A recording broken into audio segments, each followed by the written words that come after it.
Mike and Tim visit Earth.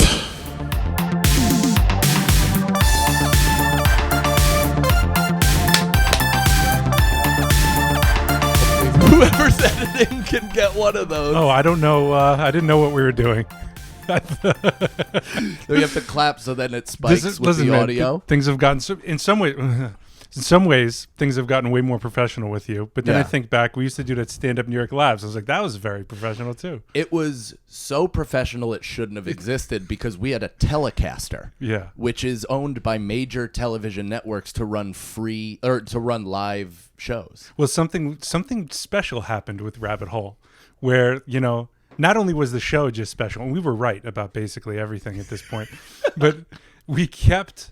Remember John Fatigate? He said, our producer, he kept saying, like, for some reason in the meetings when the big wigs come, they cut all the other shows, but they never even noticed. They forgot. It was just flying. It was like the fucking Jedi mind trick. It's also hilarious that they forgot because we were leaving a waft of blunt guts and smoke behind us and 46 beers strewn on a table. Yeah. I mean, that is, welcome, everybody. Back to the reunion. Of Mike and Tim Visit Earth. It's good to be back, man. It is good to be back. An absolute pleasure to be doing this. Yeah. It's nice to do it healthy too. Like I'm people are going to be so stoked to see you. They've seen me. They don't give a fuck. This is like I almost should have had like a blanket over you. And then just revealed it to everybody and been like, here he is. A few pounds heavier, right? That's all. We had to get 2 cameras today. Yeah, 2 cameras. Just get the undershot. Just make sure you get like in this like weird thing. My neck goes forward now because I'm just fat. You know how fat people do that? They just kind of start. It's not fat. It's the weight of the world. It's as you get older and once you have a child, the gravitational pull starts taking effect. Yeah. But also there's this uplifting thing. It's like while we're falling apart, there's something else that's happening at the same time. Is that my water that you're drinking? Maybe. No, that was mine. I took it from that. Yeah. Nope. That's mine right over there. Same cup. All good. Yeah. So, anyway, it's really good to be back, man. I'm excited because for the last maybe 5-6 years, I don't know, how long has it been since we recorded, do you know? I think we did a reunion I think in 2016. I have no recollection of that. I remember. So we did a Rabbit Hole reunion. It was really fun. We had a good time. We recorded for like 2 hours. We had a semi-live audience upstairs at Labs. Yeah. That was still when Labs was kind of going and puttering along as well. But now I don't know what they're doing. But John is off being successful manager, producing things, doing great. Dave runs a multi-billion-dollar flat Earth app. Yeah, and he's moving it into. I think it's becoming a dating app, or dude, it's like Christian Mingle except for flat earthers. Yes, and because I was actually just talking to Dave about this the other day. He was making it clear to me that flat earthers only want to work with other flat earthers. Yeah. So he's created this app so people can have certain like keywords searches. Like if you want somebody that's working in solar, for example, right? You want to enter the solar industry, you search flat Earth solar, and everybody that's doing solar that's into flat Earth will come up on the app, and then you can connect with them. Whoa! So he's creating like a LinkedIn. So it's not just dating; it's also friends. It's Dave doing what Dave does. He's the greatest salesman in the world. It's connecting dangerous-minded people to eventually storm the Capitol. Listen, man, I was playing Call of Duty like in the height of the pandemic. Yeah. I was playing Call of Duty, and there was this guy. His name on the thing was like Flat Earth, whatever, Flat Earth Mike or something, whatever. I don't know why I said because I'm looking right at you. Flat Earth Chris, right? So, like while we're playing, at one point I was on my mic and I was like, "Yo, do you know who David Weiss is?" And he was like, "Yeah," and I was like, "Oh, really?" I was like, "Have you heard of Deep Inside the Rabbit Hole?" And he's like, "Yeah, of course." And I was like, "This is Tim." His mind was blown. It was no kidding. Yeah. It was super fun. It was super fun. I love. We're gonna get into some new stuff as well, but we may as well kind of get back and just retrace our steps in terms of everything we've been through over the last several years, the end of the show, everything. But I can always tell. First of all, it's awesome when people are like, "I've been listening to you since Rabbit Hole," and they come out to live shows. Yeah. That means they are the most resilient fans that I'll ever have in my entire life. they weathered every stage and phase of my problems. Yeah. And they've still stuck by. But then there's a couple people that like show up and be like, you know, not really into what you're doing now, but I loved Rabbit Hole. Yeah. You're like, oh no, get out of here. Yo, that's rabbit holers are a special breed of people too, man. I guess I'm still going to be riding that wave for the rest of my life in some ways, you know? It's the best work I've ever done. You think so? No, but it is probably what I've learned about podcasting since in terms of like what we had and how, you know, we were taking some of the fan reactions very personally. And I really wish that I had some sort of mind about me for show business, because all of that was good. Yeah. None of it was bad. Yeah. The infighting, the people calling each other names, it all pushes the algorithm. It's like literally what people are spending millions of dollars trying to recreate right now. Yeah. But we had this thing where all these different perspectives were represented. And each of those perspectives were also represented in our audience, and that audience couldn't even really come together. Yeah. So it was awesome. What made the show also so fun was it was real. What's up?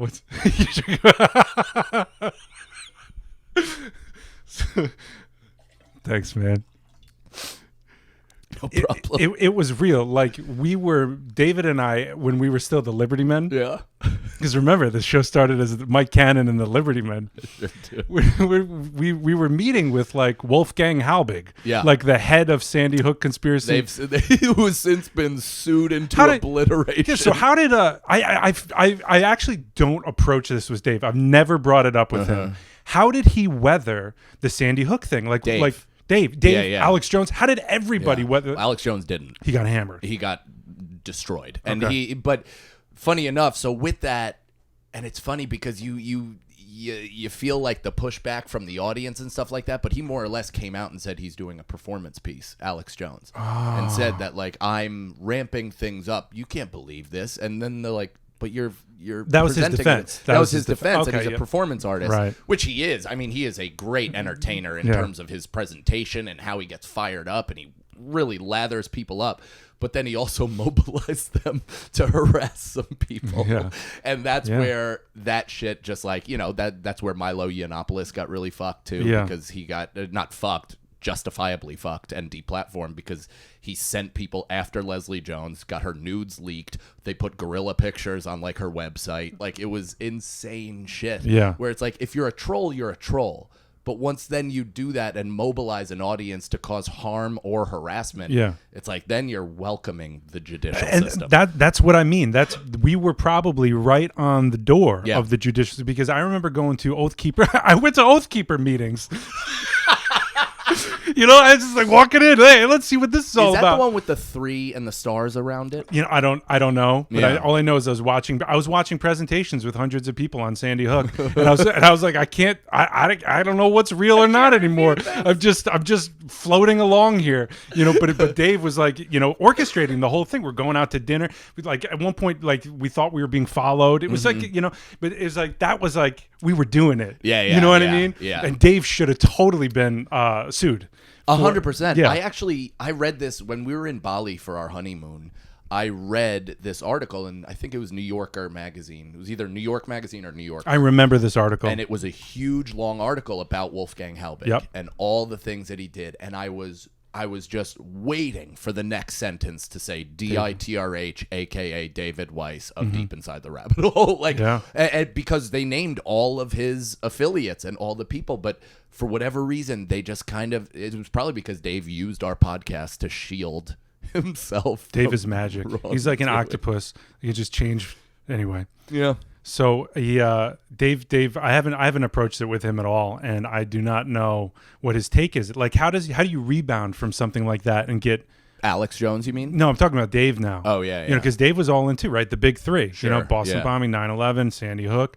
So anyway, maybe he did agree to do a reunion episode of Rabbit Hole. Yeah, of Rabbit Hole. I think that would be great. I also think that should be live. Okay. Maybe live. Right? We used to do live. We were one of the few, us and Legion of Skanks, which is still running, and they have like a huge festival that I'm doing in Vegas in September. They're crushing it. But we were early adopters of that, like, hey, have a few people in the crowd. You know what I mean? Not necessarily a live show, but have a few people there that you're kind of ramping up for, feeling them out. Like it made me hit jokes harder. It made you get fired up. Dave would kind of start low and then escalate like Hitler. It was just a whole, it really just jazzed the whole show to a fever pitch. Oh yeah, and it was fans coming in too. So I felt, the funny part, I think things got a little out of hand when they were bringing blowtorches in. Do you remember that? That was my first introduction to dabs. Oh yeah, yeah. Remember that? Yeah. I was like, is this what? Yeah. What are we doing here? But anyway, so we're really lucky that we were young when we were young, though. Where we are, I talk about this on stage, but born in '85 seems almost like an irrelevant generation because we're 1 foot in analog, 1 foot in digital, and like we're just kind of learning things on the fly. But if we were like a few years younger and dabs were like a major part of our podcast, we would have all spiraled into some sort of psychosis. Yeah, we wouldn't have been successful at all. No. That's just the way. No, it would have been like I would have probably just sold dab rigs for a living. Yeah, because the fact is, Happy. we had major problems. Like we had major personality flaws. Yeah, huge addictions, like unaddressed. Did you guys notice that? Unaddressed psychological. And Dave was calling it out all the time, and he was just so frustrated the whole time. He had his agenda, and he just couldn't get it out with us. But in fairness, the alcohol helped me tolerate everything. Yeah, I believe because that. Even towards the end, we spoke about this, but towards the end, my love for Dave still hasn't waned. Like I still think of him fondly. Mm-hmm. Weirdly enough, through all of our shit, I really do still think of Dave totally fondly. I think it's funny, like whatever. But there's just I don't even remember what were we talking about. Well, you're talking about Dave and his magic. Yeah, how he's always on your good side. Oh, so the booze. It was obviously a problem. I've since quit. I don't drink anymore. But the idea that like I had to just drink through it. Well, I was the only way. I'll always remember the time when you've shared with me. You're like, every time I was taking the subway. That's what I was just saying. Yeah, to Rabbit Hole, you'd get like stomach pangs. Like punched in the stomach by a bully feeling. Yeah, and when I heard that, I was like, oh my God, what a different relationship to this show than I have. I was just nervous because it was like, first time on the radio and that kind of stuff. Yeah. I was dealing with shame. After every show, I'd be like, God, I was the worst ever. You're like, just fucking enjoy yourself, piece of shit. For somebody who is like conflict seeking like me, there might be nobody that hates it more than me. Like once I'm in it, I don't like it. I don't even like telling people how I feel. Yeah. Like it bums me out. It sucks. I wish you just knew. You know what I mean? But I also definitely seek it out. There's parts of my personality that are just drawn to it. I have anger stuff, obviously. I have I've like fucked myself over with my rage and all that shit. But that was the feeling of just, it was like I was waiting for a heavyweight bout every week. Like I'm going in there to fight somebody, and it sucked. Yeah. and it showed. Yeah. I mean, what I mean? I drank 34 beers and started screaming. Oh my God. So anyway, so then we did Mike and Tim Visit Earth. Yeah. Right. And that's what this is, right? That's what this is. This is. I'm so glad we landed on this. Yeah. It feels good, feels right. It's been too long. And I've been holding on to something. There's one time after a show or something like that, you looked at me and you said, "You don't ask me any questions." And at the time I was so sick, I was holding on for dear life in these shows. And like I was just trying to communicate to you that the truth of that. It was all I could do to just show up and try to keep talking and keep the show alive, because I didn't know I was going to keep getting sick. I just figured at one point this will get figured out. I definitely thought it was like a 2-week thing. Yeah, and it just 6.5 years. I mean, dude, I was like, our lives just went in totally different directions, right? You were able to like, just keep grinding. Yeah. Keep showing up, doing your podcast, doing your shows, doing your comedy, writing stuff, getting out there, whatever, right? Yeah. I was just lying in bed. It's just lying with my thoughts. Yeah. And let me tell you, psychologically, it got dark. Yeah, I mean, bet. it got really, and not only that, but my relationship to all of you guys was so. By the time, like when the first time like I saw you, like after like coming out, it was weird. I was like, are we even friends? And they're like, what? I'm like, I almost me or everybody? With you, no, I mean, it was like the echo of my life was all I could connect to. It was like, did we do shows at one point? Like, I'm like, Mike and Tim Visit Earth. Like, I remember that. This is. Oh, I don't know. You're not a Lord of the Rings guy, right? I'm not, no, but I get the references. Well, okay, so Gandalf at one point dies, right? He fights the Balrog, goes through this incredible transformation, and when he shows back up later in the books or in the movies, he's Gandalf. He was Gandalf the Grey, now he's Gandalf the White. You know, and I'm not intentionally trying to say that I went through a similar transformation. but now that I'm saying it does feel that way, you know. But when these like they call him, but isn't that whole movie like a metaphor for change and stuff? And there's so much. There's actually so much to it. You know, it's journey. It's such a great lore. I literally watch the movies probably once a month. It's like no shit. Yeah, but I keep them on in the background. We were talking about this earlier. You listened to Bobby Kelly podcast from like 12 years old ago. Ones. It's my warm blanket. You know what I mean? If I'm a little bored or feeling a little antsy or something's going on, I'll throw that on in the background, and that way I can almost think. It takes care of like these uncomfortable feelings that I was having, and then I can focus on like my baby or something. Yeah. All right, Lord of the Rings are on. Yeah, baby. Hello. Yeah, we're here now. Oh, by the way, we're both fathers. So they. Oh yes, right. Yeah. I was totally sucked into my story. We'll get there. So Gandalf the White, when they call him Gandalf for the first time, he goes like, oh yeah.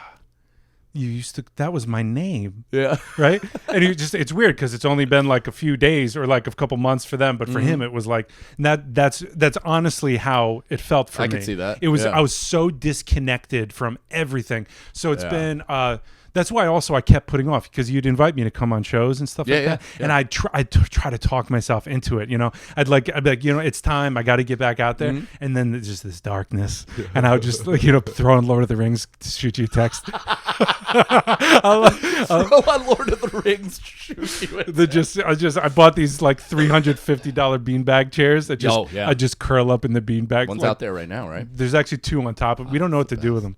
Do you want one? Kind of. I definitely won't. It won't fit in my home. I don't know how you could possibly move it out of this house anyway. It's a total problem. I have to airlift it in. It's just a giant bag.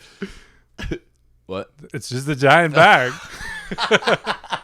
And those were what you were just laying on every single day? Yeah, man. It was a weird, because so here's the deal, right? So I was living with Gina for a while, and then at one point it was like, I'm too sick to interact with anybody. I just need pure quiet forever. Yeah. And I don't know what else is going on. So I called my grandpa.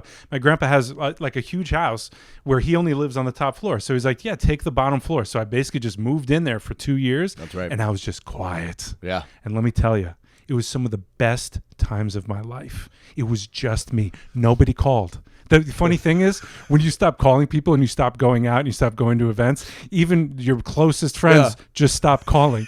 So there's this weird... Because I'll give you perspective from the opposite. No, I can't take it. I can't take it. I can't. No. Don't tell it. It was that thing where we were like, God damn, I hope Tim is okay. God. And the only way we can make we'll keep ringing out, keep inviting. Hey, you down? You're sick? Okay, I'll give you as much space as you need. And then that space all of a sudden turns into 2 years. Well, the problem was the space. I projected all of my darkness onto the space, and it got in the way. Yeah. So there was this giant weird thing between me and everybody, and so it was just, man, it was just me and my cats. I'm laughing because it really was for a couple of years, and we were just. My grandpa would always freak out because he'd be like, "You're here." He's like, "I thought you've been gone for days," and I'd just be sitting in total silence. And I did that for like the whole because it was just what I needed, man. That house also was perfect for your retreat. Because it was very peaceful. It was still like in the middle of like a suburban neighborhood. But for whatever reason, when you went in the backyard, you kind of felt like you were alone. Yes. Like it was very, very tranquil with like just perfect blockage of trees and bushes, and it just isolated this entire spot, and it's sizable. So I could imagine that like anytime you had to see sun, the fact that it would have to get through that many trees was probably better for you to experience the sun from darkness. You actually, if we could go through the seasons, I had certain things that I...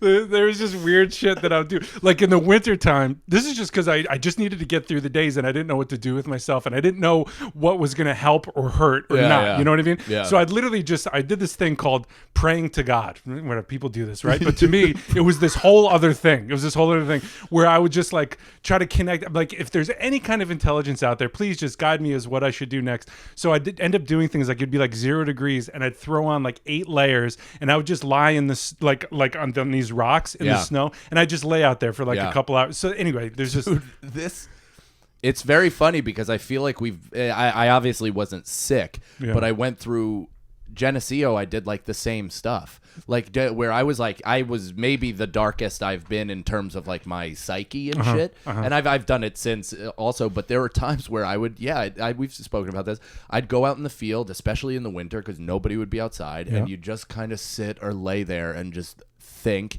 try to figure out next steps, next moves. I was like, trying to figure out my parents' divorce, how to get them back together. Really? No, but just like, why? How did that happen? Why was I lied to for so long? What is this? Yeah. Like just that kind of feeling of trying to piece together your world while just laying out in the sun or in the snow is actually awesome. Yeah. Well, it kind of like. It's so quiet. Yeah. Right? Like the vibrations are absorbed by the sun. It also reminds, that's why we go camping. You know, that's why we go hiking. So you can get that, experience that stillness and that silence. And then it's like something else can happen where you can, I guess it's just not being so stimulated, right? Yeah. And then like your body can do different things. And it's just a whole. It's actually the only time I feel true rest. Yeah. Where like, even when I'm sleeping, because it's hard when you say like you're laying in the dark and stuff like that. That reminds me of like me being at Comics Mohegan Sun. Okay. Where like sometimes if I'm in a place Thursday through Sunday and I'm not with anybody, I didn't bring an opener or whatever, and I'm just fucking like, God damn it, this is a fucking nightmare. And I'm not doing anything. Why is it a nightmare? Because I'm just alone. I'm just alone and my family's not there, and I'm thinking that I'm letting them down by doing this, even though I'm earning money for them, and like just my absence is fucking over everything. So it just like that.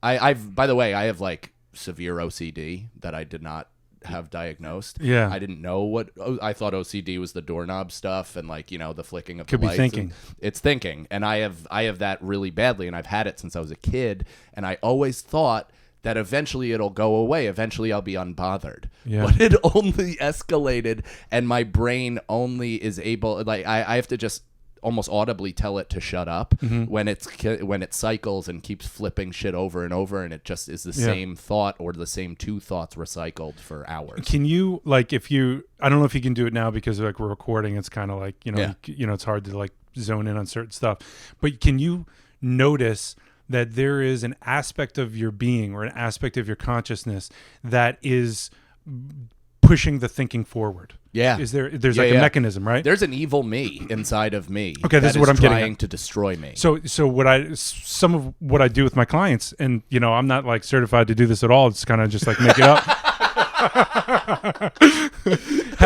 Half joking. It's people do it on me, so then I say, we could try this and see if it works. Yeah. And what we do is we talk to that being. We talk to that, and sometimes you can see it, and it's like, what is it? What does he or she look like? Is it a he or a she? It's me. It's you. It's me. Maybe I don't know if I'm making this up right now, but it's no, sick. It's okay. Let's play with it. Me, kind of like just like almost like Bart Simpson's fucking twin that lived in the attic, yes, had bug eyes and shit, and he's all fucked up. Yeah, it's kind of like that. It's like bizarro me, and I'm more or less just like, no, that's not what it is. Okay, no, now I actually have a clear view of what it is. Tell it's me. Obsessive compulsive me, where I'm just actually frantic and actually just terrified, and constantly thinking of the worst case scenario for every possible opportunity. Right. So ask this part of yourself, how long has it been there? Right now? Yeah, see if you can get How long have you been there, buddy? I know how long it's been there, because I've had these exact thoughts since I played sports as a kid. It started with shame. and embarrassment, right? And not wanting to embarrass like either my parents or myself or whatever on like a mass scale, because my mom would constantly scream at me, "You're a reflection of me." All the time. Really? Dude, I like got caught picking my nose in like kindergarten during a chorus thing, and she hit the shit out of me on the ride home and screamed that I was a reflection of her and how dare I pick my nose. What a mind fuck. So it's like that stuff probably added to the obsessive compulsive, if not straight up created it. Yeah. But then all of that being in the career I'm in, it's as if I've chosen to destroy myself, because it's the worst career for this type of brain, because everything is uncertain. And with uncertainty, that's when my brain flares. Yeah. So anytime there's uncertainty, my brain skips to the next bad decision. And then from that bad decision, it goes to the next negative outcome and the next negative outcome and the next negative, to where I'm living fully in a reality that has never even once existed. I suspect it's all protective, right? Like you said, shame and that kind of stuff. We all do this. We create all these defense mechanisms that just end up and you know what it is usually it's the same intelligence as the age that it was created. Right. So it's like all of our strategies through life. It makes me laugh because I think of like politicians, the people that run the world. They're literally just operate. It's like a 5-year-old that can hit the fucking nuke button, right? It's like you fucking. It's just like all these insecurities and it's never been more evident with the more they're talking now too. Like how so? Like just I mean. Ted Cruz, for instance, or whatever. Like, Ted Cruz looks like a 5-year-old if you look at him right. He looks like the fat Duke Blue Devil. It's nuts. His face is appalling. He actually looks like the JFL Just for Laughs fucking devil. The green fucking logo. Who cares? Yeah. But for instance, like it's almost like, I know you are, but what am I? And it goes for like a fucking Biden or whoever. It doesn't matter. They're all the exact same in how they're trained to answer questions. It's all deflecting. It's all kind of pointing the finger. Our leaders are portraying childish behavior. I was I was at when I got arrested for pot. Remember that? We talked about that in Rabbit Hole. Yeah. I remember sitting there, and the judge comes in his gown. I was like, this is like a 5-year-old playing fucking dress up, and he's about to sentence me. I'm like, this is. I'm so glad you brought this. Keep going. Sorry. That's it. Because I feel like this whole world is made up. Like sometimes I'll go to like police station, court, whatever it may be, and you go and you're like, we're playing pretend. That's what I'm saying. This is fucking bullshit. This guy's wearing a robe. Like, we're just agreeing to this. Yeah. And I'm like, put on your uniform. This is like what Ted Kaczynski thought right before moving to the woods. Well, there is a certain, madness and genius. There's that fucking when you start to Well, he was right. That's talk about manifestos being right. Technology is the end of civilization and humanity. It could very well be. Yeah. But it's the consciousness that creates it, right? So even like the OCD thought thing that you have, that's like the perfect storm with comedy, right? You could also decide from a spiritual perspective to make that your PhD. Yeah. And to see if include all of it and see if somehow you can transform yourself to have a relationship to it where, I don't know, maybe there's a little bit more space, kindness, compassion, something that can just make you a better person and grow, right? So you always have that option. Easier said than done. But my therapist used to give me exercises like that, or not even exercise, but just kind of like a whatever, like, hey, you feel anxious before shows or whatever? And I'm like, yeah. And he's like, what's your first impulse? My first impulse is to pretend it's not there or to shoo it away or whatever. And he's like, no, man, just bring it with you. Invite it in. Yeah, just bring it with you. Just be like, all right, me and you and anxiety are going, and you've already proven that you can do it with anxiety. Yeah. Like it's not. That's the way. Yeah. Right. I'm a non-dual practitioner, right? So actually, what's great about this now that we're doing this is I can actually speak, I hope, right, intelligently about the work that I do. Because all through Rabbit Hole and Mike and Earth, Mike and Tim visit MATVE. Yeah, MATVE.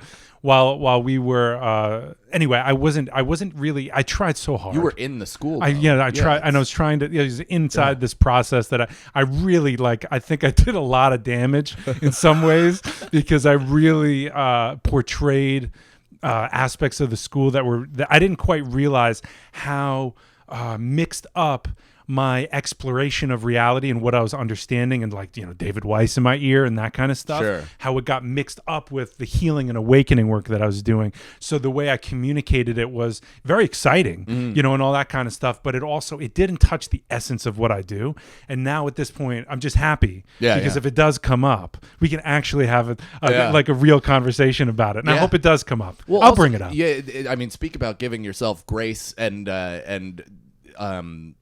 empathy is like, you were going through the school. You were like reopening all this shit. And of course you're excited about it. Look at Miley Cyrus when she first found weed. Like her entire show was weed. Yeah. She was so pumped. She's like getting humped by weed on stage. Like she's so excited about it. So you were just so excited about all of these new discoveries. God, the fact that you were also kind of acknowledging and working through a pain that you hadn't up until that point with your brother, with everything. So it's like all of this stuff was kind of like the clouds were the parting. Perfect storm. Yeah, man. Of course it was. It was a perfect storm, but also there's a lot of other people that were going through it at the same exact time, not publicly, and also weren't as self-aware, and also didn't come back from it. Mm-hmm. I mean, there's my father-in-law for one. But just look at people like just because what could have happened is that you break yourself down to a thing and then you like fully radicalize, and whatever that means to you. Yeah. That could mean you're like far right, that could mean you're far left, that could mean you're far fucking out. Yeah. Who knows? You could radicalize in whatever lifestyle that you wanted to. And a lot of people, because of like, I mean, we talked about conspiracy, dude, and how conspiracy starts, and it always started with the people that we interviewed with a major life trauma. And then after that, they kind of split off to see what the truth is. And you picked up on that early. And then what happened? The entire world experienced a major life trauma. Therefore, a large swath of people started looking into this other shit. Mm-hmm. It was bound to fucking happen. They it was either intentionally built that way, which I can't see why. What was intentionally built? The pandemic and stuff. Oh, okay, right. I toy with the conspiracy of it all. Yeah. I mean, You have to hold it as a possibility. Of course. And I mean, I think I was on radio immediately saying this was manufactured in a lab, both as a joke, but also like I feel like I've seen this movie before, sort of shit. So I've carried a lot of the rabbit hole stuff with me in comedy. Yeah, well, there's a lot of material there. Yeah. But it also I don't think of it as a completely non-learning experience. I feel like I learned more about people. I learned more about myself, my beliefs, what I think the country runs on, all that shit. I don't know. I look back at it fondly now. Rabbit hole. Mm-hmm. Yeah, man. And then moving into Mike and Tim Visit Earth, that was like the only reason why I'm doing this is because I haven't really thought about this. Again, it's really helpful to reconnect. It's like filling me up. Like I'm like, oh yeah, like we had fun together. We explored things, and all that kind of stuff. And then your sister Jessica was a part of it. At one point Gina was a part of it, and she wasn't a part of it. Yeah, good times. Yeah. Good times. Good stuff. It is funny though, because all of this stuff, I keep going back to this, but listening to old Bobby Kelly podcasts, right? Yeah. Where you're like, oh wow, first appearance of Louis J. Gomez, almost like it's Wolverine in a Spider-Man comic. Yeah. You know what I mean? Oh, first appearance of Dan Soder, first appearance, all this stuff. And it's funny that like we have this audio history of our lives. Yeah. That we can go back and listen to, that other people can. Not Rabbit Hole, sorry, but I had a job pending. And we'll figure that out, right? We will figure that out. It's not gone. Is Patreon possible? Yeah, of course. Okay. Yeah. It's just I have to wait and see what this thing is for me to be able to do it. Right. I want people to listen to it. I think what I told you, what the show became, is actually like a pretty beautiful microcosm of like the world and how we communicate with each other, how we argue, how we speak, because there was love there was contention there was hate there was everything there.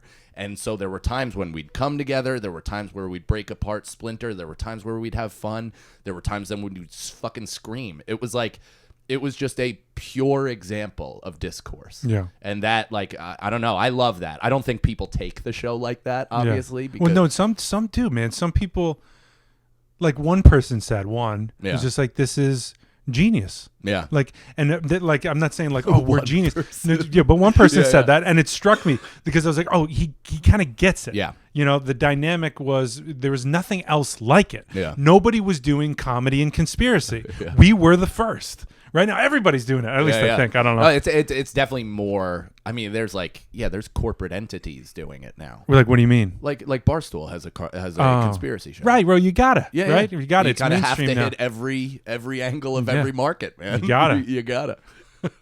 So what else? You want to talk about fatherhood? Yeah. So basically, yeah, Mike and Tim Visit Earth eventually ended. Tim was dealing with his illness. We remained in touch, but space. There was a lot of space. Well, now we explained a lot. I didn't realize that I was giving.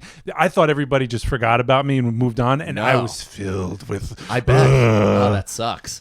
Because there was so much love and sadness Don't on say the other that. end. No, Don't say there that. was on the other end, man. Because you know that you're my fucking brother for life. So the idea of everything that we went through and then it kind of being nothing, I never thought that it would always be nothing, but it was a large chasm in my life.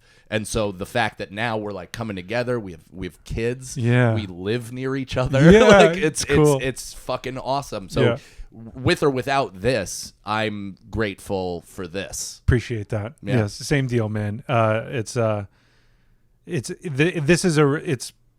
good. Yeah. It's good stuff. I was just saying, I was just saying there's so many things, and anything I said would kind of like take away from it. You know what I mean? It's just, you're my brother for life, and that's it. 100%. That's it. Fucking ride or die, baby. Yeah. So, okay. So I have an 8-month-old now. You have a 3-year-old who's turning 4. He just turned 4. Right, Yeah. right. So what do we want to say about this? You know, I'm curious. I want your take because I've spoken about it on other podcasts and stuff like that. How did you feel? Because do you want to say who it's with? Oh yeah, with Gina. Yeah. Oh yeah, right. Okay, so Yeah. let's just Gina and I, we were together and then we were apart and we were together. Most of it was because I couldn't sustain. Gina really wanted to be in a relationship with me, and I couldn't do it. Like it was like I couldn't. So we had to take some space, and eventually we got back together. And like in 1 year, it's like I got her pregnant. We bought a house. We moved in. We had the kid. So now we got Evelina, who's 9 years old, who's my stepdaughter, who's going to be right. We got engaged. The video is out there. We did it in the sand dunes of Dubai. That's It's great. fucking awesome. It is awesome. Because I was out there teaching for the 4-year program, apprenticing for the 4-year program that I love so much that I went through in Rabbit Hole, because I'm ramping up to teach it myself now. And so I was out there, and she visited. She had no idea. We set it up perfectly. We were dune bashing, so we were like going through the dunes. At one point, he just pulls the car in the middle of the desert. There's nobody around. The sun is setting, and I was shaking, man. I didn't see that coming. I was just like, I was like, now should I do it now? Oh my god, oh fuck. I was like, should I not do it? I was like, no, it's perfect. It goes in the sand. It's gone. You're like, fuck. I really thought about that too. Yeah. But I carried the engagement ring in my fanny pack with me for 8 months, waiting for the perfect time to propose. Oh shit! I had it, That's wild. And there were many times that I almost did it, like like a waterfall in Vermont. I was like right there. I was like, "Is this it?" And I was like, "No, it's not it." And she didn't know. So I had this fanny pack on for 8 months with just the ring in it. That's so funny. Yeah, I didn't know that. Yeah, well, nobody. I wasn't friends with anybody. I literally wasn't talk. I didn't talk to anybody. Surreal, man. Yeah. So so you guys, that was post baby. Which one? The engagement, right? The engagement was post. No, she was pregnant. Oh, okay. Yeah. We both look pregnant in the photo. Yeah. Be kind to my friend Tim. Yeah. This is a new era. I'm not coming for you anymore. Yeah, so you've talked a lot about it. So I've just talked about in terms. I can get it going in terms of like this is completely changed my life and who I am as a person. Is our audience. I mean, this is going wherever this is going.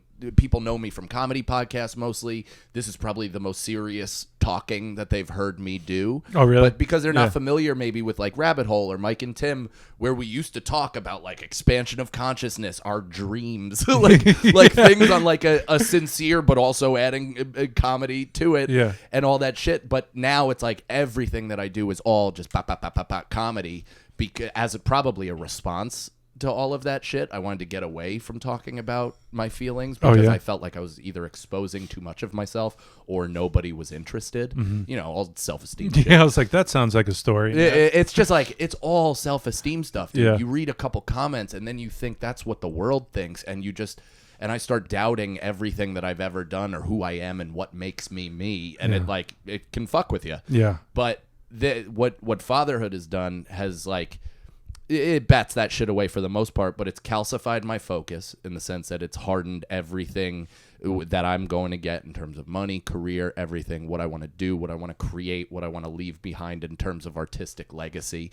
All of that shit, it clarified that. Yeah. And then in terms of just my family life, I have more love, patience, empathy, understanding, and just that fucking rainbow beam shooting directly Care Bear out of my heart that we've talked about a million times on a daily basis, where it's like somebody like me who walks around at a low hum of sad doesn't really know how to deal with it because I'm so happy. Yeah.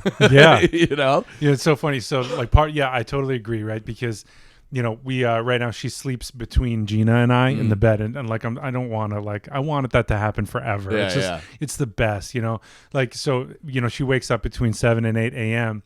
and so I'm usually just laying there, you know, I'm waiting for it because it's my favorite. It's one of my favorite moments of the day when she wakes up, you know, and she's usually like face down. I'm always like, is she fucking dead?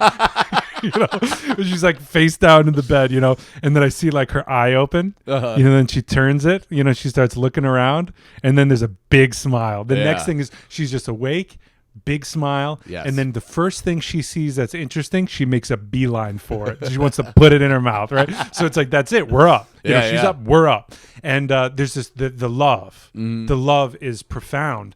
And what it's doing is it's really still sweeping the floor of all the psychological bullshit from being sick, because I still have tons of challenges with it.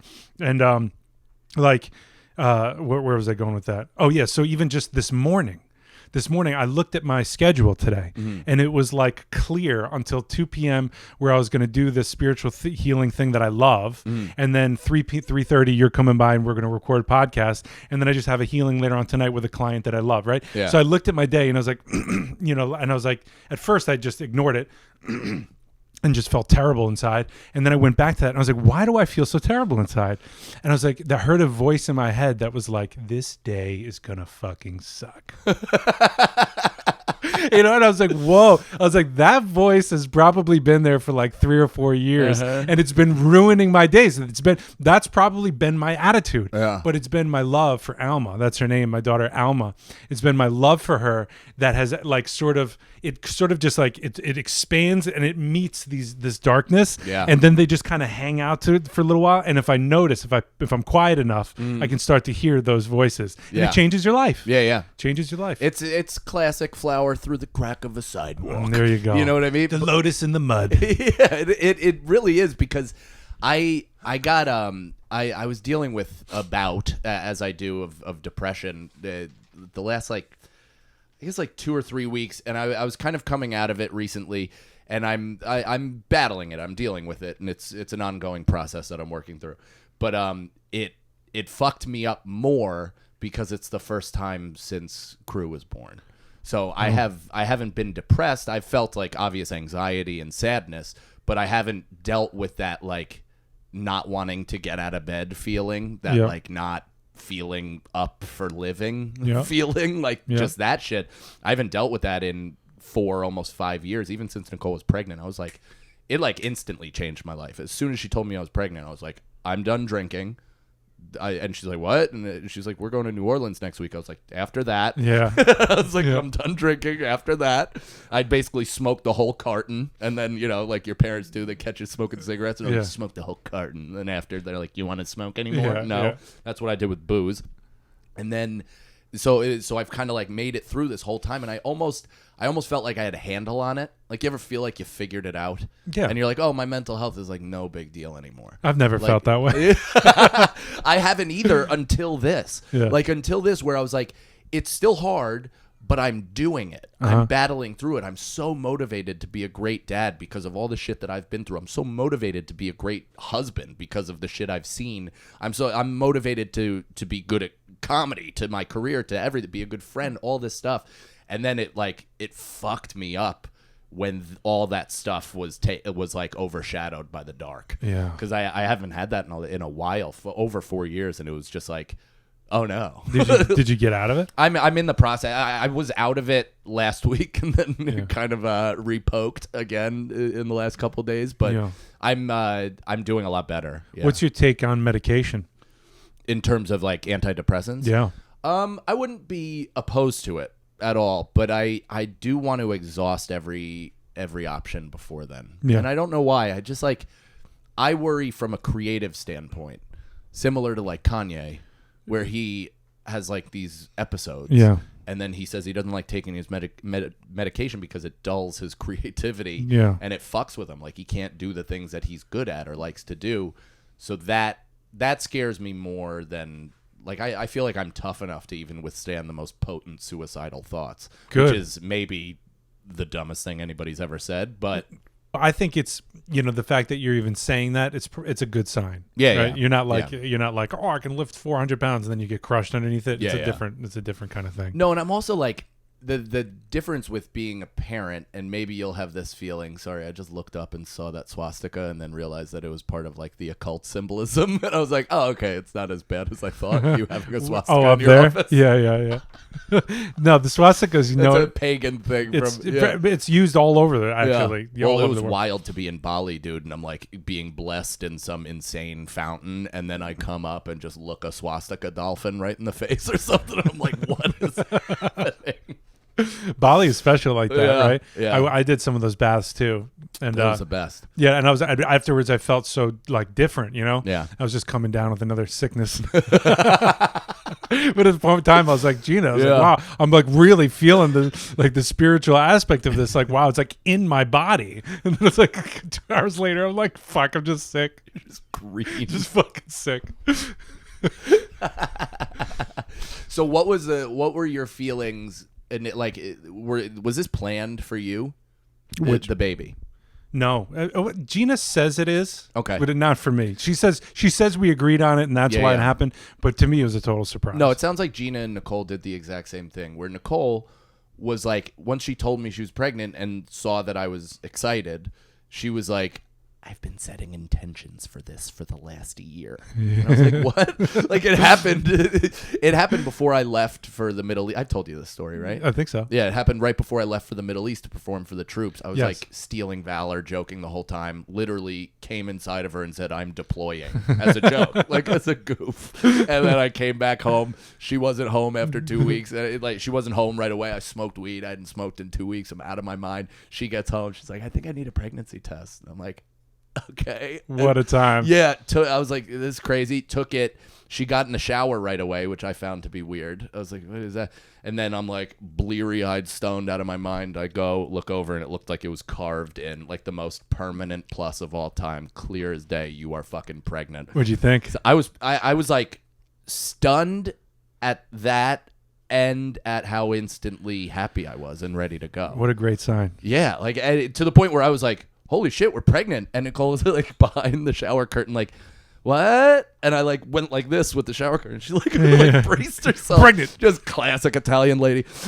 Just bracing for a punch. And I'm like, no, we're pregnant. This is awesome. And she's like, you're not mad or sad? And I'm like, what? Like, we're married. This is awesome. She's like, good, because I took 4 pregnancy tests this week and they're all pregnant. She was keeping it from you. Holy But we were like in Tulum. Yeah. And she was lighting stuff and setting intentions for having a baby. Yeah. And she just told me that. I mean, like, Gina definitely was like, yeah, participating in witchcraft. Yes. Black magic. And I got hooked. Yeah. But it's worth it because Alma is the coolest chick. I hang out with her. She's so cool. I'm like that's the word that comes. Yeah. Right? It just is what it is. She's literally a human chick. I think so. She's a little baby. She's a little baby chick. She's just, but honestly, she's just. Actually, you kind of got to see it to understand, right? You can't. I'm just gonna be, blabbing about my daughter here, but yeah, but that's fine. Yes, it is. I think so. I think this is as pressure free as humanly as it possibly can be, and also I think people that haven't seen you in a long time are going to be very excited. One, that you're so happy. One, that you're a great dad, and two, that you're like you have this passion for it. Yeah, because it's great, man. There's a lot of fucking dads that don't, man. I know, and man. It's real weird, and they're just like they're bummed out by the whole thing, and that is sad. Gina's got like I got another gig, so you got to be with Alma, and I'm like, hell yeah, I get to hang with the coolest chick. It's the best. Like we're just gonna do stuff. It's like the I'm gonna best. introduce her to grass. She's gonna be like, whoa, like put it in her mouth. Like, no, don't do that. And we do that for 8 hours. It's just it's so fun watching her experience new things and like climb up. And just recently she started experimenting with just standing up. Right? So like out of nowhere she just locks eyes with me and just stands up. And I'm like, you rock. Yeah, you're like, fuck yes. Yeah, like you're always growing and progressing and doing better and exploring the world. And I was just like, you rock. That's a great part about kids early is like the progress is tangible. Yeah. Like there are literal check marks to hit and to get to where you're like, all right, we're cooking. But as an adult, it's just fucking all over the place. So you can't even tell if you're moving forward. I know, man. The other day, so it was my brother's birthday this past Friday, August 19th. And, I've been out of it in terms of my spiritual life, in terms of like, looking for signs and things like that. I don't remember why I'm telling the story, but I'm telling anyway. But it might need to connect back. But so I'm going through the day and Gina keeps going, there's a ladybug on your window. And I was like, oh, okay. Anyway, I have no idea why I'm telling this story. I'm interested in hearing it still. But without it connecting to the other thing, I can't what was tell the it. ladybug? It'll come up. Well, so there were times when right after he died that I would ask for signs, and I wouldn't just get like one ladybug. I'd run into a nest of them, where suddenly like 20 of them would be in my house on my bathroom mirror, and I'd just be like, God, life is so magical. This is so crazy, But I haven't been living like that. Yes. But Gina's the one who's noticing all of it for me at this point. But there was a reason I was telling that story. Okay. But I'll just tell another story. Can I tell you that's why also we have great women, is because Nicole does the same thing where I have regressed or have put it off or am focusing on something else than like my grandfather, who's huge to me, and similarly cardinals. We got surrounded by all those fucking cardinals in Hawaii, had that crazy moment. Cardinals are constantly crossing our path all the time. And Nicole's just like, there's Pop-Up. There's Pop-Up. Even crew now is like, hey, Pop-Up. Nice. Hey, Pop-Up. Yeah. Like, he's just into it. So I have spotters that are helping me get back. That's what I'm saying. They're helping you. That's what I mean. They're like, oh, remember? Remember, life is like this. Yeah. And I'm like, oh yeah. So like everything is connected, on some level, and even like life and death and all like everything is connected. Yeah. And when you can live your life that way and opening to that kind of thing, life speaks to you differently. And I haven't been open on that. It's just been give me another screen to look at. Let me just avoid my life a little bit more. Put another fucking YouTube video on, because I finished with my work. Let me go right to this other thing and not even reflect on a goddamn thing. Yeah. And just keep plowing through my life. That's why hanging with Alma is cool too, because I don't want to be distracted by anything except Lord of the Rings, of course. But you're present. Yeah, that's what I mean. Yeah. And so it's a totally different setup, and you can actually think about these things. But anyway, that's I completely identify with that and agree, where it's like it's hard.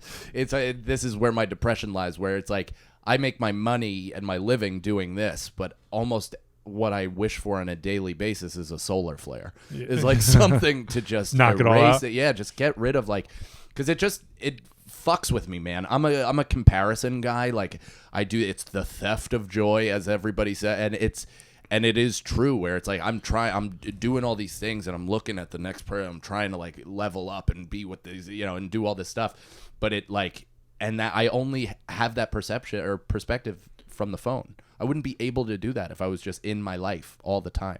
Yeah. I'm trying to get out of my head and live more in the world. Yeah, you'd have a completely different relationship with life. Yeah. That's one of the beautiful things that I discovered just by going through the healing and awakening work was that there's so much. Oh, this is why I was telling the story. There's so much that you miss. Yeah. There's so much that you miss. Like we were. I don't remember what we were talking about, but there was something that we were talking about where it's just fuck it. This is just like we're right back to the way it used to be. It's so funny. It's just right back to what it was. Yeah. So fucking funny. But I think I also it might not be the best listening, but it is people can identify with not being able to finish their thoughts, especially when emotion seeps in. There's too many things. For me, what happens is it just disappears, and it feels like, sometimes when a thought disappears, you're like, oh, that'll come back. Yeah. Mine, it's like gone. Yeah, like yeah. Just, I feel like a quarterback from the 80s walking into his kitchen. I have no clue what's happening at any given moment. Yeah, it's way better than it was, but it's definitely, I think pot is a big problem. For you? Yeah, well, I'm going to need to stop. I like you, and you're an inspiration. I went sober on it with alcohol. I might have to do pot too. No shit. I might have to. And I feel like I'm really betraying you in some way. No, I know. Oh, I don't. But, well, some of my best times are like just Sundays. Yeah. Sundays and just holding on to the ground by 9 p.m. Like, whoa, that was a big dose. I wonder how Mike's doing. You get the text the next day. That kind of stuff. They call that secondary suffering, right? Yeah, you don't want to deal with the primary suffering of life, so you get fucked up and you deal with that. Is that what that's called? Yeah. Because I've always wanted, I think that was actually why I was drinking, is because it gave me something to focus on. Yeah, it's a distraction. I didn't realize that was a whole thing. That's the only reason why I smoke. Literally, the only reason I smoke is because as soon as I smoke, I know for the next 4 to 5 hours, I cannot do anything. Yeah. And I can't shut down my brain. I need to do my, therapy and spiritual work to actually be able to do this, naturally. But it's just too easy. Yeah. And it makes me happy. Yeah. and it does that thing to your brain where everything is like new and fresh. So the trees look nice, everything. And it's such a ritual with me and you. Yeah. We've been doing this for 20 years. Yeah. So it's a major change. But I think at bare minimum, I just need to see what it's like. I just need to come up for air and to see what it's like to readjust because I think that's fair. I think it's also like, I'm a little bummed out by it. It's funny because some of our dreams came true in terms of like the legality of weed, in terms of its availability. Yeah. Same with mushrooms and stuff like that. Mm-hmm. But actually, I think it's gotten into the wrong hands. Too many people are taking mushrooms and like going to parties and like socially raging on mushrooms, completely negating what I find to be the purpose of it. And I thought mushrooms would be great for everybody and all this stuff. And there are people that I know that are genuinely worse off because of their mushroom consumption. I get plenty of clients that have come off bad trips. Yeah. Actually, or even guys that come back from like Burning Man and stuff, and they're like, I hear voices every day now. It's weird because I thought this was the cure. Yeah. I literally thought it was a cure. It is. It's a movement. And there's always going to be people who are either ignorant or out of relationship to it in some way. Yeah. They just don't understand. They're misusing it, right? When does the medicine become the poison kind of thing? Yeah. It's the consciousness of the person that's in relationship to it that makes it what it is, right? Mm-hmm. So like mushrooms are this incredible gift, this incredibly powerful medicine that we can use in all different ways, right? And anyway, people just, but that's a great point though. It is people's relationship to it and how they like the intention they set going in. And that's what I mean. All of life is like that. Yeah. And I need to keep, that's like the heart of my work. And I forget it all the time. It's like, oh, right. Like life can be total. I change myself. You can't change the conditions of the world, but I can change myself. And when that happens, the conditions change. Do you remember what I always used to say when you'd say this? I say this a lot. How you gonna change the world when you can't change yourself? Yeah, It's the Biggie Smalls quote. Oh, That's why I do the big breath before. yeah, but that's what it's about, man. That's what I feel like so much of my life is about. Is like I want to get that magic back. Maybe we should just do mushrooms soon. I mean, I need it. I tried to do it this weekend at the casino, but I took chocolates and they were terrible. Do you have shows this weekend? No. Because if you want to finish that story. What story? Was there a story of taking the Sagalo and I took mushrooms together at Comics Mohegan Sun. We had a great time, and during you just the one you just past went weekend. Yeah, but I didn't fully trip, and this was the second time in a row that I've just had the struggle. Yeah. Like that hour struggle that we talk about, where you're like really self-doubt and you kind of got to white knuckle through it. Got to work through some and shit. Then I didn't get the like there was no coming. No heart opening. No heart opening. No, I wasn't even in the mushroom realm. Like I saw the visuals and shit, but I was I was this. It wasn't the heart open. It wasn't the connectivity. It wasn't any of that. And I was kind of like, I was like, we were having a good time and laughing. Yeah. But I was just like, this is not what I needed. I needed like a full, just like even that similar thing happened with us when we went camping with Fatigate. And this is what you were explaining before of like the silence and how that turns into something. And when we were sitting on that rock in the park with the water and the sunset and that light breeze, and we were looking at each other like, yeah. I mean, there is no better place on earth than right here, right now. Mm-hmm. That like, even then though, I took 5 grams and I didn't break through. Yeah. So I don't know what's happening. I had that experience with the DMT pen. Really? At one point, because we still have like 1,000 hits left on that thing, by the way. And I think about it like once a month. I remember we have it, and I check in with Gina, like, you still got that, right? She's like, yeah. I'm like, okay, cool. But like that, I was hitting the pen, so I was going to DMTs. I really thought at the time, I was going to map out DMT space and like write a book. I was like, this sounds like a great idea. I'm going to go do it. It's not a bad idea. But I think it just stressed my system out. Yeah. Like it was like, eventually like I'd hit it really hard and I would just feel stress and nothing would happen. And I was like, damn, they won't let me in anymore. Yeah. Yeah. They changed the combo. They fucking changed the combo. New bouncer. Yeah. Fucking just like this wall.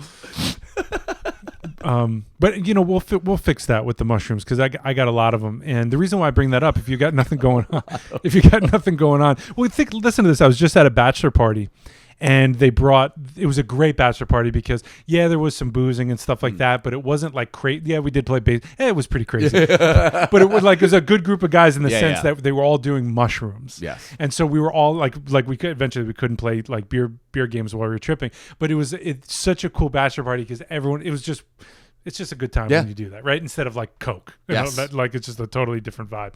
So they at the end of it, they're like, nobody wants these mushrooms anymore, and I was like, really?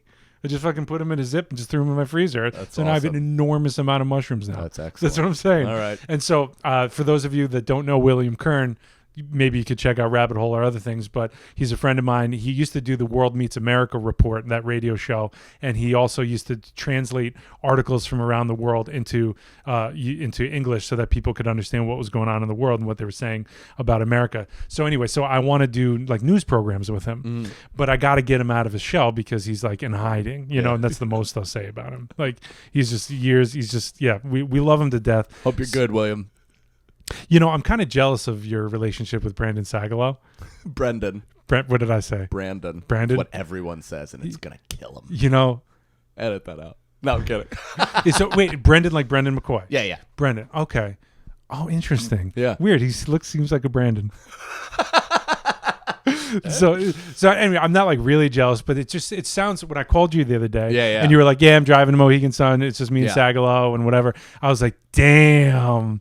That sounds good because it kind of reminds me of like, I guess it's the camaraderie in anything, right? Yeah. Camaraderie is awesome. Yeah, I love it because I guess I do that with like the sales stuff that I'm doing now. But he is one of us.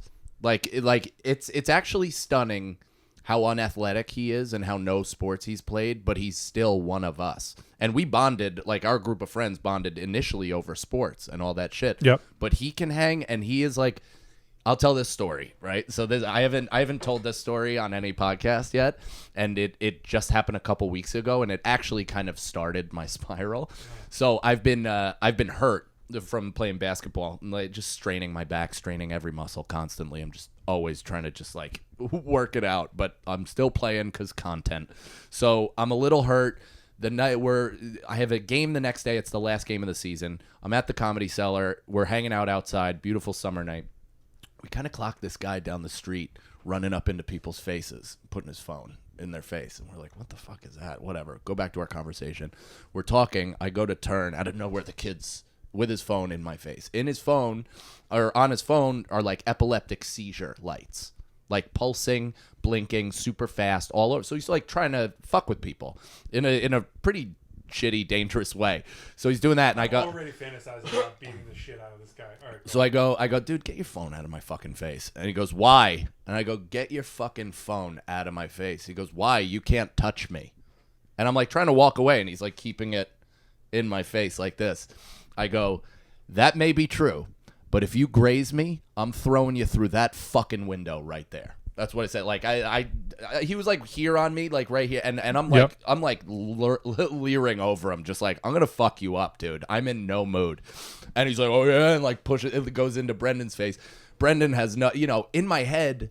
Conor McGregor, all these people have slapped phones out of people's hands, and they've been like charged with felonies because phones are worth so much money that it's like technically destruction of property on a felony level. Wow. Yeah, so I'm like, does this constitute self-defense? Can I slap this out of his fucking hand? Like, what am I? That's my dad brain, like going into the consequences of this shit.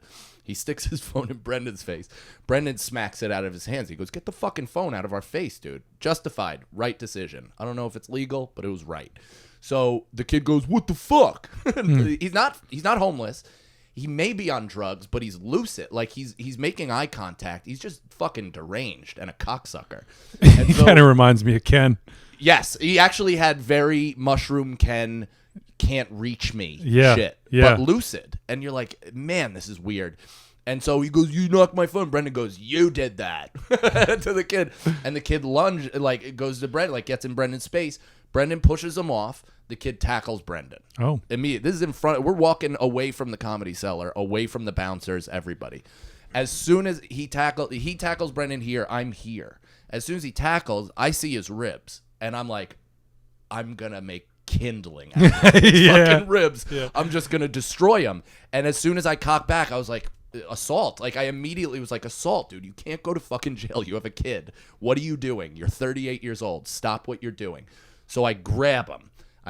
From here, and he's like light. He's like me. He's like 175. So I pick him up, and my thought is, I can't punch him because that's assault. But in protecting my friend, I can throw him. So my thought is, I'm going to pick him up over my head and paralyze him. I literally was like, I'm going to throw him head first onto the fucking concrete. Yeah. And as soon as I picked him up, he went limp. And we both fell, and I fell small of my back on the step. Like just right where my injury has been. Yeah. Directly on the fucking spot on the small of my back. And I'm like, oh.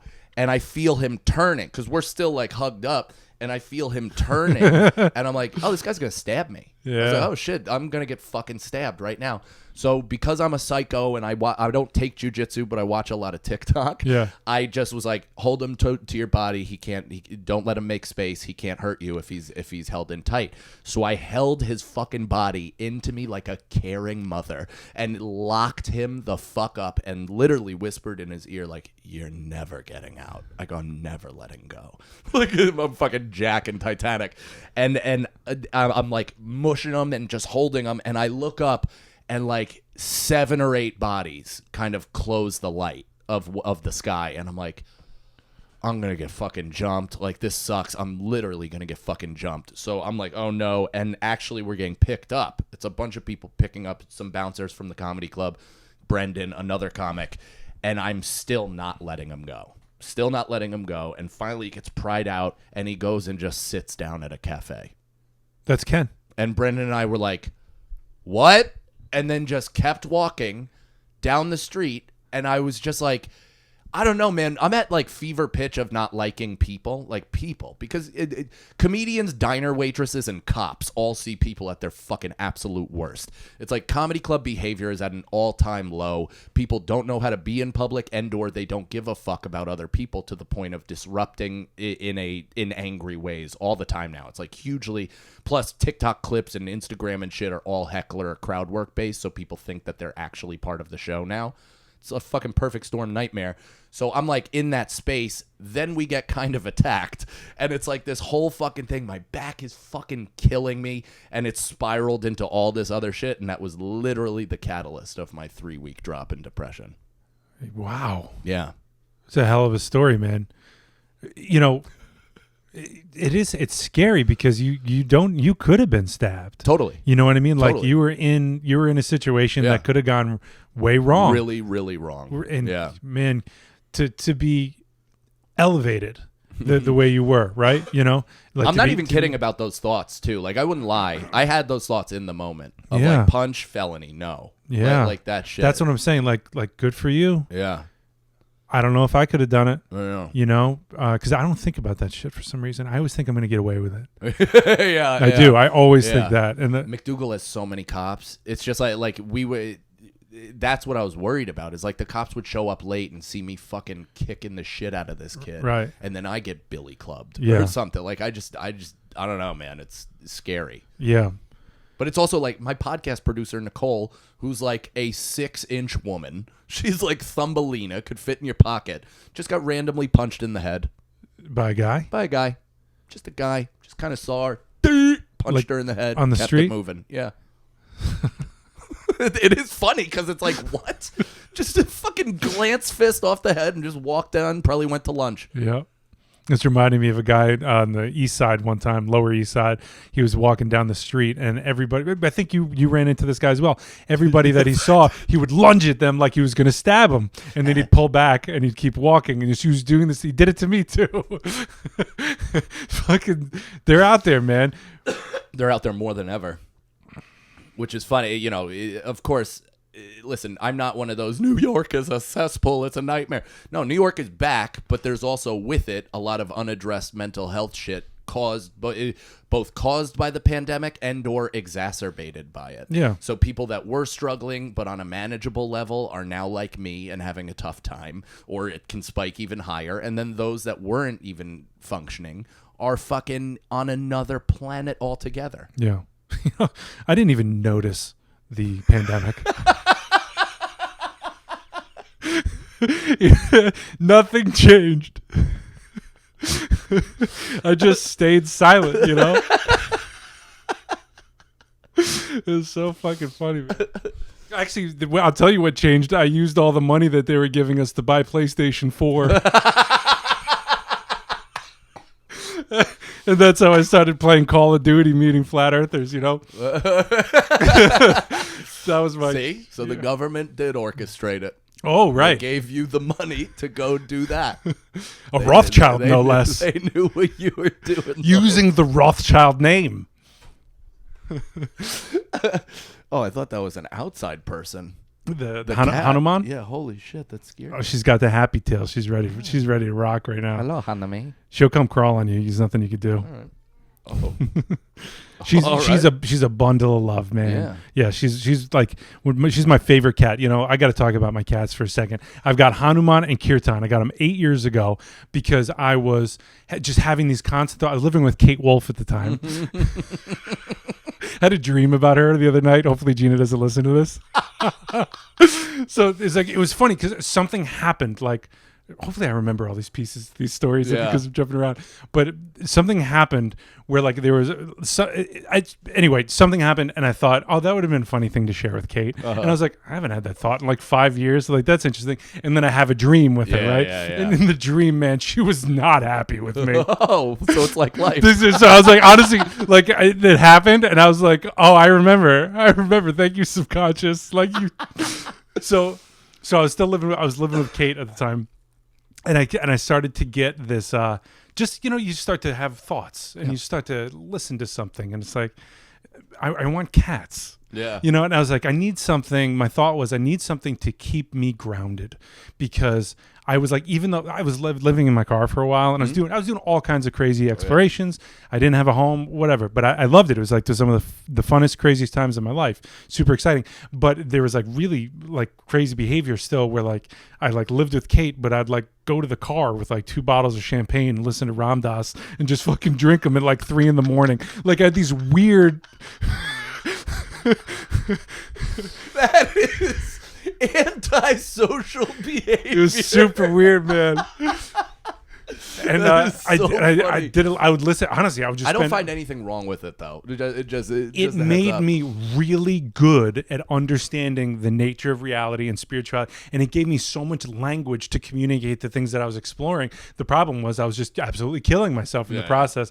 But that was the best. Yeah. I can't go back there, but that was the best, man. I used to like doing weird retreat shit like that, like just that space where I drank by myself sometimes. Yeah, man. It's just you and this bottle.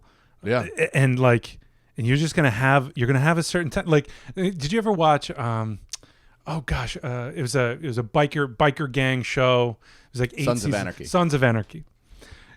One of the older guys, it was just known that every now and then he would disappear, and they knew that he was in his cabin on a total fucking bender, right? And they just knew that something happened, and he'd just go up there, and they'd wonder, like, they're like, one day he's just never gonna come back, you know. And that's just what it is. And those are some, like, I get that. Yeah, oh, totally. I could go on like, I'm actually not gonna.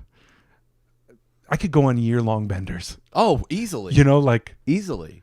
If I had nothing, like if I wasn't married or with a kid and nobody was looking for me, like, you know, my family's off doing their own thing. Yeah. I easily could do that. Just go forever, right? Why not? Just every day, just that. And I'd probably have a good time until the end. Yeah, that's it. That's the thing, because, well, you'll have a good time because that bottle is there. Yeah. And you could always, like, if you get sick of that one, you can just get a different one. Yeah. And the feelings just go away, right? Mm-hmm. And then you wake up, you rehydrate, you get yourself ready, you have your green drink, you know, and then you start drinking again. Yeah. You know, and then, like, you know, and there's that feeling, just that feeling of euphoria that comes over, and then, like, you start thinking about stuff like, yeah, you know, I could be Ram Dass. Mm-hmm. But, like, in my own way, you know, my own way. Tim Dass. I got this podcast, you know what I'm doing? You know, I am Ram Dass. It never went that far, you know, but you have these thoughts, you know. And you talked about being Christ for a while. Well, I skipped Ram Dass. I went right to the source. Yeah, there was a time I was reading so many things about Christ that literally every time I did a monster dose of mushrooms, I was like, I'm Christ. I was like, oh, I forgot that I was Jesus. I do this every time. I always remember. And then, like, I would call, like, I remember I called Rachel D'Alto one night. She, by the way, like, she's probably on TV and doing all. She's doing stuff. great. She's doing great. Yeah, we're still friends. I would call her, and I'm like, Rachel, I figured it out. Figured out. She's like, what? I'm like, I'm Jesus. And she'd be like, okay, explain this. And, like, I'd go through, like, the whole thing. Yeah. The thing is, somebody's eventually going to be right. Exactly. Yeah. Somebody. So why couldn't it be you? Well, unless the stories are true. Some people believe, you know, Christ, you know, he was awake to the certain extent. So, you know, he was Christ, you know, he died, you know, and somehow that act provided Christ consciousness. Yeah. Right. So in the Akasha, in the field, right, in the morphic fields of everything. So now Christ consciousness is available to us. So people are waiting for the second coming of Christ, but really it's everybody's Christ, right? Everybody knows that, but it has to be said. So, anyway, I was hearing the call of to get these cats because I needed to, like, just stay home, you know. And I was like, I bet if I have 2 cats, they'll be on my lap. I'll be reading. They'll come around. So anyway, so I get the cats, and I'll tell the story. So Kate and I go to the place, And Kate like picks this like fucking measly, this cat that's like, help me. This fucking, it was like on death's door. You know what I mean? This little, and I picked it up and I was like, I don't have like any, sure. I was like, but we got to get 2 cats because that's what I know. So she's like, what about this like big one that's been here forever? So she wants to get the old one that's been in there forever, this big one. He's like, didn't have an eye, half an arm, and this is, I was like, maybe, I was like, this isn't kind of what I was, like he's got this fucking measly one, this fucking, like nothing against them. Like I'm sure they'd give him a good, but this isn't quite fitting. Yeah. And then I'm like, all right, I'm like, we've got them both. We're going out the door. I'm like, this just doesn't feel right. And then like they're like ringing them up or whatever you do, like whatever the fuck you do when you get the cat. As it goes across the scanner. Like in The Simpsons with Maggie. So like, and I turn around. And there's a cage there, and in the cage there's these 2 cats just going at it. Like they're in this big hammock, and they are wrestling and jujitsu, like MMA fight, like they're going at it. And I was like, these cats have to be $1,000 each. Yeah. I was like, what are they doing here? Like these are the most beautiful, like epic cats I've ever seen in my life, and look at them, they're wrestling and fighting. I'm like, this is exactly what I want. So I turned to Kate, and I was like, fucking get rid of those. I asked the lady, I was like, what about these cats? How much are they? She's like, they're not, first of all, like this is like a free like adoption center. I'm like, yeah, but how much? How much to take these off your hand? She was like, listen, they're feral. They just came in. Like, I really don't recommend getting them. And I was like, give me both of them right now. And they were perfect. They were never like, this guy? That's this guy. This He's is feral? Hanuman was a feral cat. They got her 6 weeks after. They can de-feral? I can de-feral. with the Ram Dass love, yeah. So I really do believe, because I like these cats. They were the only being I communicated with for years. So like, so we are really fucking close. And I did an animal communicator reading. I remember that, yeah. With Lana and maybe. I wish I remembered her last name, but there's one day I'll promote her stuff. There's Lana, animal communicator. She's so good, man. She's so good. So I guess I could justify, she named like certain rugs in the room. She was like, Hanuman is telling me that certain rugs in the room have mold on them. You got to get rid of them. You got to change the food. Kiri says, put more gravy on the food. And she prefers the fish to the meat. And I did all these adjustments, and they loved it. They seemed super happy. That's and whatever. So but then the other stuff that she said, all right. So I was like, so tell me like the cosmic stuff. Like, what's the deal with our relationship here? And she said, well, your brother sent you these 2 cats to ground you. So you were right about that. Wow. And this is what she said. Yeah. She said, and she said that Hanuman just came along for the ride. Hanuman is like the soul or whatever. You've never been with her before. She just wanted to come. She wants to have a good time, but she's really needy. That's Hanuman. This is Hanuman. Yeah. She's super needy. And then Kiri, she said, Kiri's been with you for lifetimes. Kiri is your best friend. She's been with you in multiple forms and all this. And she's like, I was like, she's gonna be with me in the next lifetime too. She's like, forever. Kiri is your friend. And I was like, oh, that's just the fucking best. You know what I mean? Yeah. I was like, these cats rock.